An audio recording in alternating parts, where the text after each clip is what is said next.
Kekaisaran Mongol adalah kekaisaran terbesar dalam sejarah. Lebih besar dari Roma, lebih besar dari apapun. Tapi ada yang aneh. Kekaisaran itu dibangun oleh satu orang mulai dari nol. Tanpa tentara, tanpa kerajaan, bahkan tanpa makanan. Saat masih kecil, ia bertahan hidup dengan memakan tikus. Tapi, ia menaklukkan separuh dunia yang dikenal.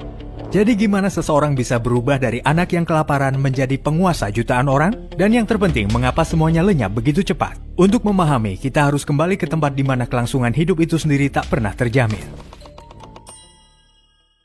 Sekitar tahun 1162, seorang bayi bernama Temujin lahir dari keluarga bangsawan Mongol.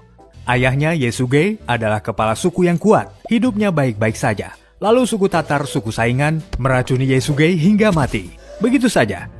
Semuanya berubah. Temujin berusia sekitar 8 tahun. Dalam semalam seluruh klan ninggalin mereka. Di padang rumput, sebuah suku mengikuti kekuatan. Seorang janda dengan anak-anak kecil tak bisa memimpin prajurit atau melindungi kawanan ternak. Jadi seluruh kelompok mutusin bahwa mereka akan lebih baik tanpanya. Mereka mengemasi tenda mereka dan pergi. Tanpa suku, kamu tak punya prajurit untuk melindungimu dan tak ada kawanan ternak untuk memberimu makan. Ibu Temujin, Hoilun, menjaga anak-anaknya tetap hidup dengan menggali akar dan menangkap ikan dari sungai. Suatu pagi, sebuah klan saingan datang ke perkemahan mereka dan menangkap Temujin. Mereka memasang kerah kayu berat di lehernya. Papan tebal yang dirancang untuk mencegah tahanan berlari atau bahkan berbaring. Dia adalah seorang anak yang dirantai, tapi suatu malam ia kabur dan menyelinap pergi dalam kegelapan. Saat sampai di sungai yang membeku, ia berbaring terlentang di air. Hanya wajahnya yang ada di atas permukaan, sementara para penculiknya mencari-cari. Seorang pria berjalan tepat ke tepi sungai, melihat ke bawah, dan melihat anak laki-laki itu bersembunyi di sana. Karena alasan yang sulit dipahami siapapun, ia melepaskannya. Bertahun-tahun kemudian saat Temujin punya pasukan, ia melacak pria itu dan memberinya tempat di pasukannya. Bangsa Mongol punya ingatan yang sangat panjang. Kau masih hidup? Hampir mati. Bagus, sekarang makanlah.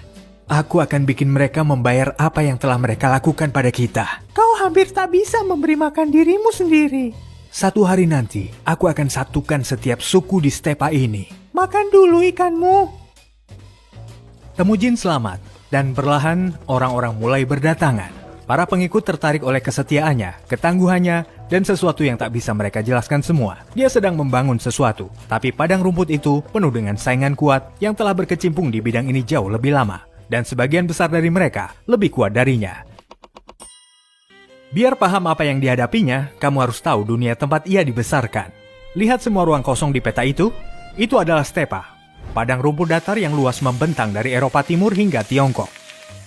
Selama ratusan tahun, puluhan suku nomaden berkeliaran di sana, saling bertarung memperebutkan rumput dan hewan yang sama.